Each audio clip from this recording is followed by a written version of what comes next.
ने पायल की आईवीएफ की जो जर्नी है पूरी देख ली होगी। मैं ये बात पूछती हूँ कि दुनिया में कौन सा ऐसा हॉस्पिटल है, कौन सा ऐसा डॉक्टर है जो अपने प्रोफेशन से झूठ बोले। आप लोगों को सभी को पता है कि पायलों में डिलीवरी कहाँ पर हुई थी। एडवामेड हॉस्पिटल है, नुपुर मैम। अगर किसी को जाकर दिक्कत है, कोई डाउट है ना, जाकर उनसे पूछ लो जाकर कि मैम पायल आई थी, आपने पायल का ट्रीटमेंट लिया था। मुझे अच्छे से याद है जब पायल को फर्स्ट टाइम ब्लीडिंग हुई थी, हम नुपुर मैम के पास भागे थे। उस दिन से लेके आज तक 9 महीने की जो जर्नी थी, हमने हर एक मूवमेंट आपको शेयर करा है व्लॉग में कि पायल को ब्लीडिंग हुई है, पायल को पेट में दर्द हुआ है, हम लोग अल्ट्रासाउंड करवाने के लिए गए, अल्ट्रासाउंड की पिक्चर्स तक शेयर करिए। उसके बावजूद भी आप लोग बोल रहे हो कि बच्चे हम लोगों ने गोद लिए हुए हैं। मुझे तो ये समझ नहीं आ रहा गाइस, मैंने ये पूरी जो जर्नी है ना अपनी, मैंने इसलिए शेयर करी थी आप लोगों से कि कुछ लोग, कुछ औरतें ऐसी होती हैं जिनको माँ बनने की खुशी नहीं मिलती है। मैंने ये सोच के पूरी जर्नी आप लोगों को दिखाई थी कि मेरी वजह से अगर किसी का भला होता है, मेरी वजह से अगर कोई अभी तक माँ नहीं बन पाई है, वो माँ बन पाए। मुझे पता है, मेरे पास कमेंट्स भी आए हैं बहुत लोगों के, मेरे पास ऐसी औरतें मिली भी हैं मुझे जिन्होंने मेरे को देख के ना आईवीएफ के थ्रू वो प्रेग्नेंट हुई है। ठीक है, उनको मेरी वजह से खुशी मिली है। ठीक है,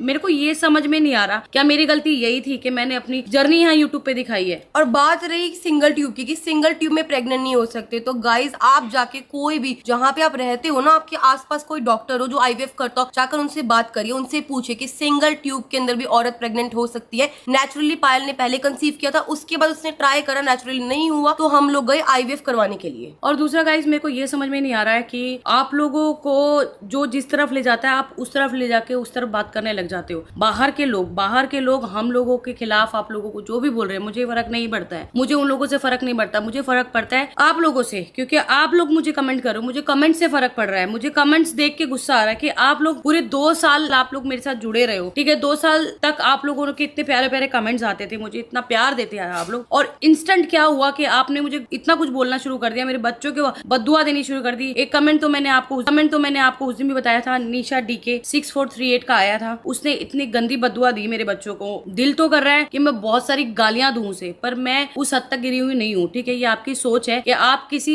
मतलब जिसने बच्चे ने अभी अभी इस दुनिया में जन्म लिया है, अभी उसने कुछ नहीं देखा, ठीक है, आप उसके बारे में इतना गंदा कमेंट कर सकते हो कि भगवान करे इनके तीनों बच्चों में से एक बच्चा भगवान को प्यारा हो जाए, स्पेशली तूबा। ठीक है, तूबा के लिए बोल रहा हूँ। ठीक है, मेरी बेटी जैसी भी है, मेरी बेटी मेरे लिए हीरा है। ठीक है, मैंने अपनी जर्नी इसीलिए दिखाई थी आप लोगों को कि आप लोगों को उससे कुछ मिले, आप लोगों का कोई फायदा हो, इसलिए नहीं दिखाई थी कि आप लोग कल को ये बोलो कि वो बच्चे मेरे नहीं है। ठीक है, मुझे पता है वो बच्चे मेरे हैं, मैंने उनको जन्म दिया। अब मैं आपको अपना कटा हुआ पेट तो नहीं दिखा सकती, मैं उनको फीड कराते हुए तो नहीं दिखा सकती आपको। हम पे बहुत एलिगेशन लगा रखे हैं और भी लगेंगे, आगे भी लगेंगे, इस वीडियो के बाद भी लगेंगे, मुझे फर्क नहीं पड़ता। ठीक है, क्योंकि मैं अपने बच्चों के बारे में नहीं सुन सकती हूँ। अगर इसके बाद किसी ने मेरे बच्चों के बारे में कमेंट किया तो मैं उसको ना बीच में से फाड़ दूंगी, मेरे बच्चों के बारे में किसी ने बोला तो।